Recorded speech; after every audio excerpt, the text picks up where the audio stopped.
bring these two guys in to have some expertise, because Miami-Dade County says it will explore all legal remedies if FTX cannot pay its arena naming rights deal, per the information. And the crypto exchange signed a 19-year, $135 million deal in March of 2021. And yesterday... 19-year was bold. That should have been a red flag. Fortune favors a bold. And Nick Martell and Jack Crivici-Kramer, they are the hosts of the Best One Yet podcast. They will inform you better than we did yesterday. So let's start with you, Jack. Explain to us what happened here yesterday that nobody could get their money. Nobody could make withdrawals yesterday. There was a run on FTX, run on a bank basically, but it was a crypto bank. And overall, it took the crypto winter that we had and turned it into a crypto avalanche. Just one of the most devastating sweeps of news and information and falling stock prices we've seen for a sector before. And it's like an avalanche because you got a deluge and then it just picks up steam. It's like a snowball heading down the hill. It gets bigger and bigger. So like exactly what you're talking about, Dan, it starts with one crypto exchange. The next thing we know, it's a bunch of tokens. The next thing we know, other crypto exchange stocks start dropping. And then the next thing, we're wondering who's going to be the new name on an arena in Miami. So we can go back a couple weeks, Dan, if you want, and kind of go through the saga of FTX versus Binance and now FTX potentially going under, if you want us to go back. Yes, but explain to the layman before that, though, what happened yesterday. What happened to FTX? What happened to the crypto industry? So it seems like there was a liquidity crisis with FTX. And FTX is the fourth biggest crypto trading platform in the world. It's got FTX US, but it's also got FTX Global, which is based in the Bahamas. And it's run by a 30-year-old who's basically the emperor of the whole company. There's no board of directors. He's not accountable to anyone but himself. He's got a really cushy relationship with DC regulators. This guy was like the king of crypto, outside of Elon Musk and the creator of Bitcoin, maybe. But it's all come crumbling down as there's a lot of rumors and a lot of reports of some shady activities from this guy whose name is Sam Bankman-Fried. Now, there's also like a awkward romantic drama element to this that Jack and I were talking about on our pod, because you really have two main characters here. One is Sam Bankman-Fried, who Jack just said is leading FTX. The other was a man who goes by CZ, who leads another huge crypto institution, Binance, the biggest exchange for crypto in the world. And the two were battling it out, because Binance had previously invested in Sam's company. Then they discovered through a leak that maybe there were some shady issues with the crypto company FTX.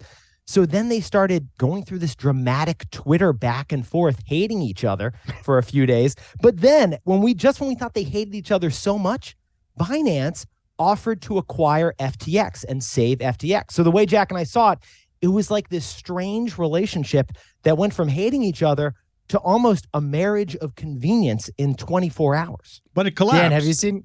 It did collapse because the deal fell apart. But Dan, have you seen the movie? The wedding got canceled. It's a Wonderful Life with the Bailey Savings and Loan. Like, there's basically a run on FTX. People heard a lot of rumors that FTX was in trouble. So if you have money or cryptocurrencies in an FTX account, you started to get concerned, because in the last 6 months, we've heard of a lot of crypto institutions not being able to honor the accounts of their account holders, and people were trying to withdraw money and not being able to do that. So panic started to ensue.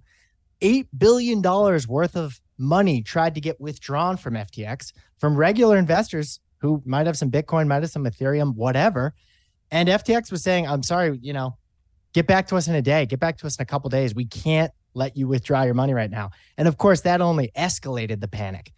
So Binance, a couple days ago on Tuesday, Binance was kind of assuming the Potter role. It was the bigger institution that recognized weakness in a competitor, FTX, and basically said, hey, for pennies on the dollar, we're going to acquire FTX. We're going to become one giant company, number one and number four. This is a great deal. I'm buying this desperate company for a really tiny price, and I'm just going to cement my status as the number one. So we all went to bed on Tuesday with this huge distraction from the election, which was the number 4 and the number 1 crypto platforms were going to merge. Wednesday, that deal got called off. And so now we're in kind of the second phase, which is panic. And we might have the number 4 crypto institution declaring bankruptcy sometime soon. And anybody who has money in FTX accounts has got to be nervous right now because they might not get it back. And you're nervous if you're in other crypto institutions because you're saying, hey, if the number 4 could go under and there are no protections for these crypto institutions, what could happen if you're at the number 3 biggest? Seriously, tell me about it. What do I do? I can tell you all about it. Hi, Voyager subscriber here, Mike Ryan. My money was in Voyager. It still is. Can't get it.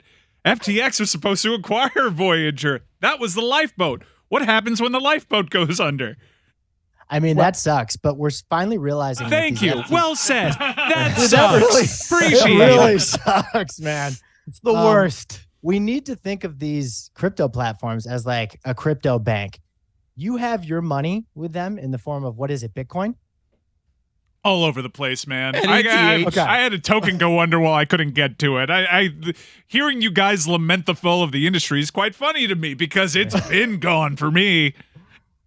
Yeah, well, it's brutal. The savior potentially of the industry here, and this is something that Jack and I have talked about before on our pod around, regulation, the R word, something many crypto fans are concerned about, actually being something that could save the industry potentially, because we used to have boom and bust cycles like this in the stock market with equities. I thought the whole point was to not be regulated. I thought we don't want regulation. Well, there's a case to be made for regulation, and this is that kind of case study, right, Jack? This case shows the benefits of the fiat currency, of the US dollar system that we work with. Because you're right, Dan, crypto is supposed to be beyond government's reach, and that's the appeal. But right now, we're realizing that crypto is beyond government's reach, which means it's beyond government's protection.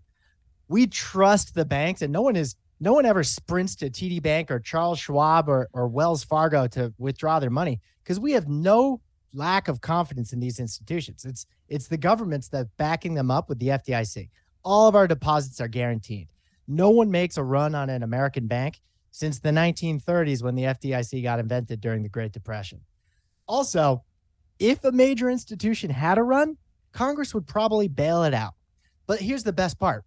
A major institution wouldn't have a run and wouldn't have the shady financial dealings that we're seeing from FTX because they are heavily regulated. Their books are opened up every day by regulators. And it seems like what happened with FTX was that they took customer money, which was being saved in the piggy bank of FTX, and gave it to one of Sam Bankman-Fried's other companies to invest in risky endeavors. Those risky endeavors in the other company, which came from your money, just totally messed up, seems to have gone south. And now both institutions, Sam Bankman-Fried's like personal hedge fund and FTX, the company that's holding customer accounts, both of them are in jeopardy now. None of those things would have been possible if these crypto institutions had to follow the regulations that U.S. banks do.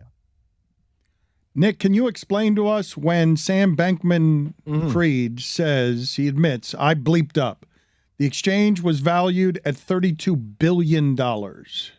I don't know exactly how much money has been lost in the last couple of days. I don't know his mental state right now as everything collapses. But when he says I bleeped up, what is he saying there? What happened? What he's saying, and we don't have all the details on this yet, but what it appears is that what he's saying is that he used funds involving tokens like the FTT token, which is part of FTX, and other money that was part of FTX for investments that he personally made or to back up investments he and his own hedge fund had separately made, which gets to the point Jack just said, would not have been allowed in the U.S. banking system. So interestingly, crypto and U.S. banks, they look really similar. The models are really similar. But these guidelines we have in place with regulations in the U.S. banking industry prevent some of these nuances from happening, like commingling of funds is what it's called. So for example, it appears that Sam Bankman-Fried commingled funds from one of his institutions with his own investments, whereas Jamie Dimon could not do that with JP Morgan Chase. He could not take your savings account from JP Morgan Chase and use that money for him to make a personal investment. That would be commingling. You can't do that in American finance. You can maybe do that to some extent in crypto. Imagine the head of your local bank, which is the institution holding like your uncle's savings. Imagine the head of that bank who has your uncle's savings taking your uncle's money and investing it in Dogecoin in his like side cryptocurrency account. That is an exaggerated example of what's happened here. But Yes. fundamentally speaking, that seems to be what happened. Is with it just FTX. Sam greed? Bankman-Fried. Just greed? Maybe it's hubris, because for 3 years, people have been telling this guy, Sam Bankman-Fried, you are the oracle of crypto. They gave him an acronym. Like, we're calling him Sam Bankman-Fried right now, but historically, he's always been called SBF. When you get to the level that your name has been acronymed, that means you're at a different level. Dan, by some this people. guy's got an afro. He wears a t-shirt. He wears sandals. You see his toes He's a on rebel. stage. He got to sit on stage next to Giselle and Tom Brady. And like the juxtaposition of the appearance of those two could not be overstated. Meanwhile, he's talking to former President Bill Clinton. He has close relationships with Washington, D.C. politicians. I think for 3 years, people have been telling this guy, you're a god. And so he thought everything he touched would become gold, including those side investments. And now as we have crypto winter with falling prices for 6 straight months, with Bitcoin down 73% from its all-time high, all of his investments are not gold. And he has a liquidity crunch, just like if your investments turn south in your brokerage account. Hey guys, Chris Cody here, Coinbase. What do I do, Nick? Because I'm scared. Well, the best thing to do when you're scared, Jack and I always say, is don't do anything. You do Diamond not want to hands? fight or flight. Are we still doing situation. diamond hands? Is that still a thing? Diamond hands worked out great for me with Voyager. I didn't do anything. We're in take more of that a hands advice. up mode situation. We were playing the Jack- game. We were playing the game earlier. Which character in the Titanic are you in relates to the cryptocurrency market? I'm like the old couple laying in the bed, just like riding down with the ship. Who are you guys? And I've The been frozen. violinist? I've been frozen in the ice for several months. Yeah, me and Woody are lying together in the bed. Yeah. Billy Zane, anyone? I have a child.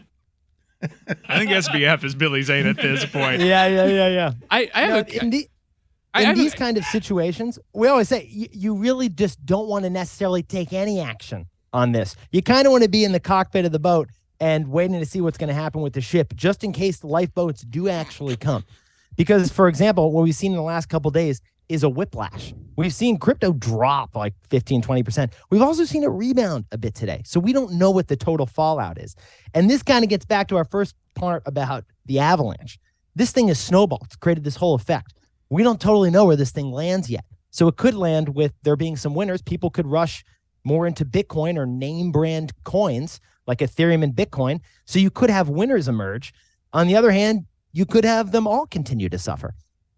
The nice thing about Coinbase, it is a publicly traded U.S. stock. So it has some regulation from the SEC. It's relatively transparent. It puts out quarterly earnings reports for us all to see. It has a board of directors, and it's answerable to investors. FTX had none of that. No accountability whatsoever, except for this 30-year-old guy we keep talking about. It also appears like we have some breaking news. It appears as though FTX has reopened some withdrawals right now. That's straight That's from good. CoinDesk. Jack, That's I wanted to ask you, do you think off the back of this that this one individual person, SBF, is full of shit, or is this entire thing full of shit? I think he used some really complex financial engineering to maybe legally pull off something that a sniff test shows was wrong. And I think there's going to be a bunch of lawsuits, most likely, alleging fraud, is my guess is what's going to happen here. Because, I mean, not allowing a customer to withdraw funds, that's messed up. And that's going to immediately crush confidence in the industry. The damage to crypto is huge from all this. One thing Jack and I have said is that the most important asset in the entire financial system, whether it's stocks or whether it's crypto, is confidence.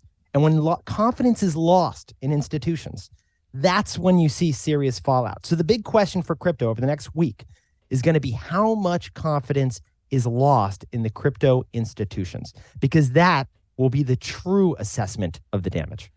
Gentlemen, we appreciate your expertise. The name of the podcast, and it's available wherever you get your podcasts, The Best One Yet. I'm startled that this person's name is so close to Bankman Greed. I can't, like, you could go Bankman Fried if you will, but Bankman is in the middle of this man's name, and it's just a conjured, he just conjured a thing that put him next to Brady and put him next to Matt Damon, and they bought everything, and all of it looks like it's unraveling today. He feels how right now? What kind of peril is his personal wealth in? Well, he's probably feeling lucky about one thing. If this had happened 2 weeks ago, he would have been the #1 Halloween costume of the year. Fortunately, it was after Halloween. That is not fortunate. Like, I don't think that he's blown the entirety of his fortune. There has been like leaked screen caps of very few messages. He's obviously been very hard to reach, saying, "Yeah, I'm going to be hard to reach for the next few days," and I bleeped up things along those lines. His wealth has gone from proposed billionaire status, though, as someone that's involved in the Voyager Chapter 11 stuff. I can tell you that's not what they told us. They actually muted that wealth to a great deal. He did not position himself as someone that was very wealthy in those proceedings. However, it now appears as his net worth is negative $200 million. All right, great. Thank you. And then he just says, I fucked up. Yeah. And again, but I appreciate your expertise in telling me that being a Voyager holder sucks. Yep. It doesn't seem like I've got any way out of this. So confidence is at an all-time low for me. All right, very good. The best one yet is the name of the podcast. Gentlemen, thank you for the expertise. We're big fans of the show. Thanks for having us on.